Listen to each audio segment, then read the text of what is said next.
Thank you for joining me today on Christine's Awesome Things. My name is Christine, and in today's video I am going to be doing cooking with greens.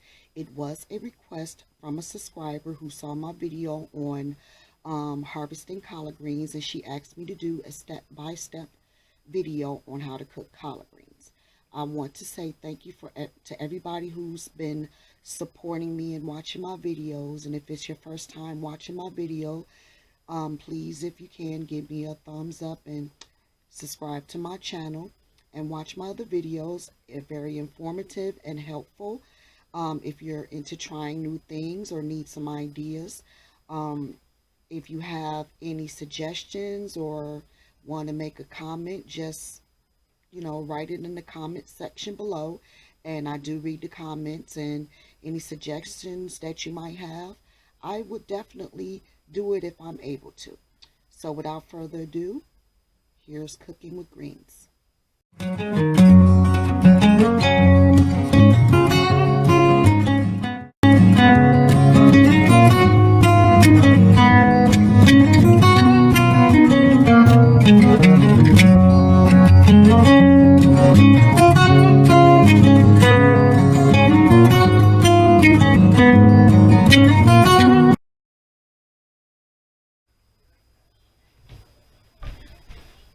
I'm going to be doing a mix of both kale and collard greens. Kale greens and collard greens take about the same amount of time to cook. If you don't know what kale greens look like, this is what it looks like. Collard greens are thicker than most other greens like mustard and turnip greens. So this is a collard green. First thing you want to make sure you do with greens is cut off the stem. Now, you can keep the stem on there and cook it, but that would mean that you would have to cook the stem longer than the actual leafy green part of the greens. I don't use the stem. I only use the leafy green part. I leave just a bit of the stem on there that's close to the vein or the leaf of the greens. And you just cut it off just like that. Again, you can use these right here. You would have to cook them longer. That means 30 minutes longer than you would your actual greens. And you would probably have to cook them separate. So we're just going to go ahead and cut all the greens off of here. The stems, I'm sorry.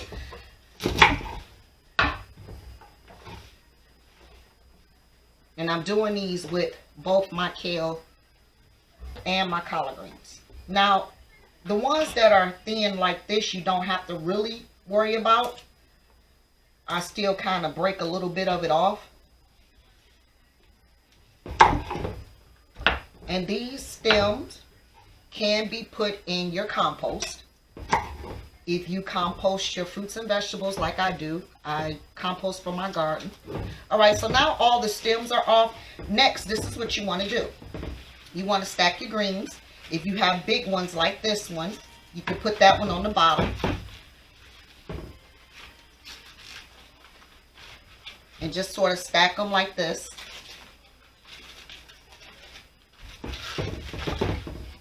And then once you have your greens stacked up, you just roll them like so.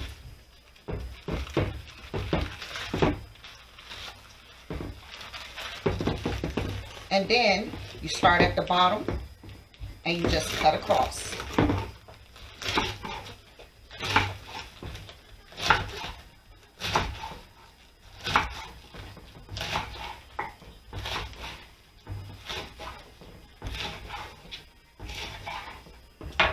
See?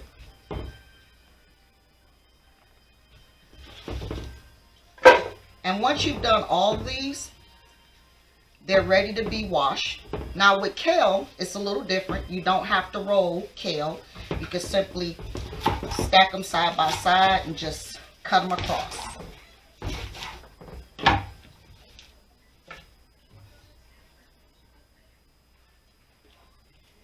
The smaller ones like this, don't have to roll them, just cut them. Now a lot of people just tend to rip up their greens, but that's not pretty, even when they're cooked. So after you've gone and chopped up your greens and cut them up and everything, the next process will be simply to wash them. Just to give you some quick information, when you go to the supermarket and you find greens that look like this, that are floppy, have brown spots, orange or yellow spots around the edge, do not buy those. That means the greens have been sitting there too long. They're damaged or diseased. So be careful about that. Sometimes you have to open up the bunch of greens that you get, because the greens now come wrapped up and basically bundled the way they want you to buy it. Not like it used to be where you can actually pick your own greens. They come bundled up, and sometimes when they bundle them up, because they're bunched together, they start getting damage to it, and diseases and whatnot. And that diseases take the form of the yellowing around the edges, the brown spots. This right here means that they've been sitting there too long. I just kept this out in an example. When I bought it, it was fresh, but I wanted you to see how it would look once it's been on the shelf for 3-4 days. Okay, and also sometimes you find the greens and if you touch them, they're slimy. Don't buy those. No amount of washing is going to do anything if you get sick from some type of slimy greens. To wash your greens, you want to have water that's more on the cool side. You don't want to use hot water or water that's too warm when you're cooking, when you're cleaning any type of fruits or vegetables. This is a 2-sided sink I'm using. If you have a regular sink, you just want to make sure you transfer your greens over into a pot for your second wash. A lot of people use mild dish detergent when they wash their greens to make sure they're clean, and just make sure they wash the soap off of it really well. You can also use vinegar and salt. In either case, you want to make sure you're agitating the greens and let them soak for at least 1 to 2 minutes, and keep agitating them. And once you do that, you take them out and transfer them over. Add them to some clean water for a second wash,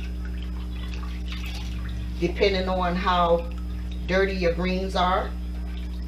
If you're using, if your greens are coming right out of your garden and you use an overhead sprinkler to water them, sometimes you might get mud on them. You might want to wash and rinse a 3rd time. Either way, make sure that you're washing your greens really well.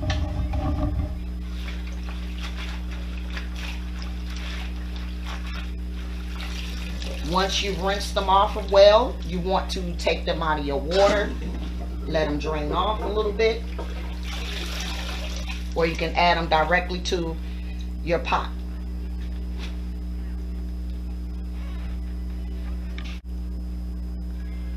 So this is my pot of greens, and I'm actually adding my greens to this pot, and I'm not even halfway done with my greens. What you want to remember is that when greens cook down, they shrink a lot. So if you have a pot of greens and it's at the top, but it, you know, it's just not, it's like a half a sink of greens like I had, you can let them steam down and add some more, because by the time they're done cooking, it's not going to be nearly as many greens as it looked when you put in that pot. Now at the bottom of this pot, I actually have a smoked turkey wing in there. You can add whatever meat you want to, or you can add vegetarian type greens where there's no meat to it, where you know you basically can do whatever you want with it. For the seasoning, the best thing to do is to add, you know, seasonings that's to your taste. For me, it's seasoning salt, garlic pepper, a little bit of sugar, salt, pepper, onions, and bell peppers. If you're a vegetarian, I add smoked turkey, smoked ham hock sometimes, bacon, you know, to mine. So if you're a pork eater, or you know you don't eat pork, turkey would be better. Right now, like I said, I'm adding a turkey wing. It's all according to your taste. Sugar takes out the blandness of the greens, so I do add a little bit of sugar to mine. The oil or fattiness from the turkey will add more flavor to it. Now, for those of you who are vegetarians, I would recommend a seasoning called Vegeta. And I'm going to show you what this looks like. This is Vegeta. It is a great seasoning. Even when I season my greens, I still add this to it. It just makes everything delicious, okay? And once your greens are in your pot, if it's halfway full and you still have greens, you want to add half your seasoning to here and then add some more greens. You want your water to be halfway in your pot, because that water is going to cook down, and greens take a pretty decent amount of time to cook.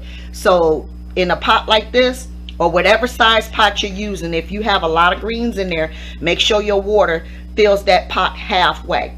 Greens need to cook.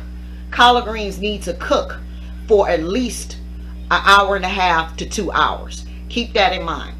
And you're going to keep stirring your greens and flipping them over, especially if you have a lot of them, so that each part of it can cook down.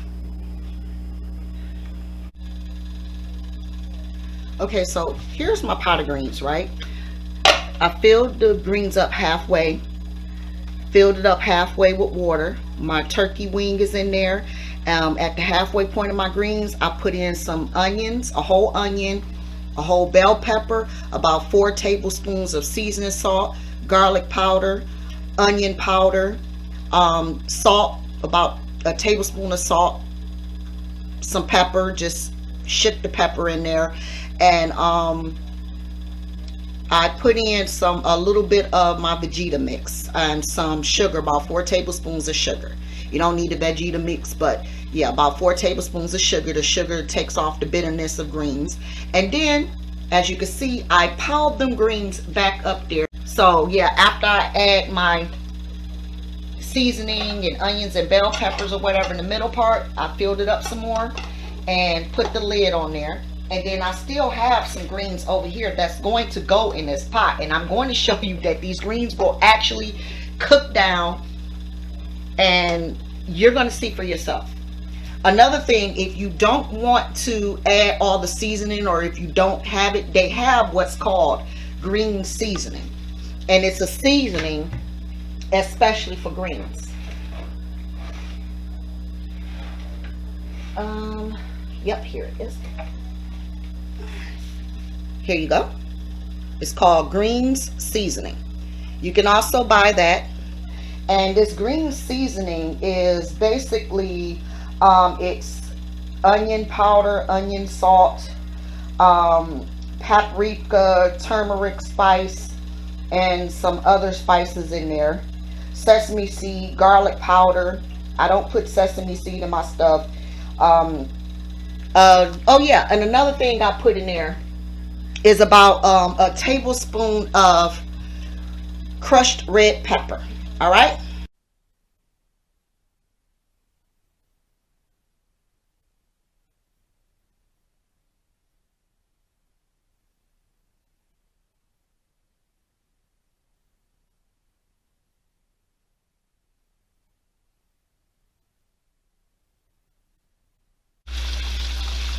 All right, so my greens have been cooking for about 1 hour and 35 minutes, and that's actually long enough.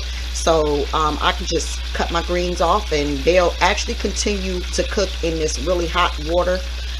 You know, nobody really starts off immediately eating the greens, so they're just going to sit here for a minute, a little while, until it's time to eat or whatever, and soak in all the seasoning and continue to cook some more. So that's all it takes. Actually, you know, your greens will be done. It just depends on how many greens you cook. If this was a really big pot, like for Thanksgiving or something, it would probably take about 1 hour and 45 minutes to 2 hours to cook it through. A smaller pot like this, and yes, to me this is a smaller pot, it would take about 1 hour and 35 minutes. All right, And this has been Christine of Christine's Awesome Things, and I'll see you again.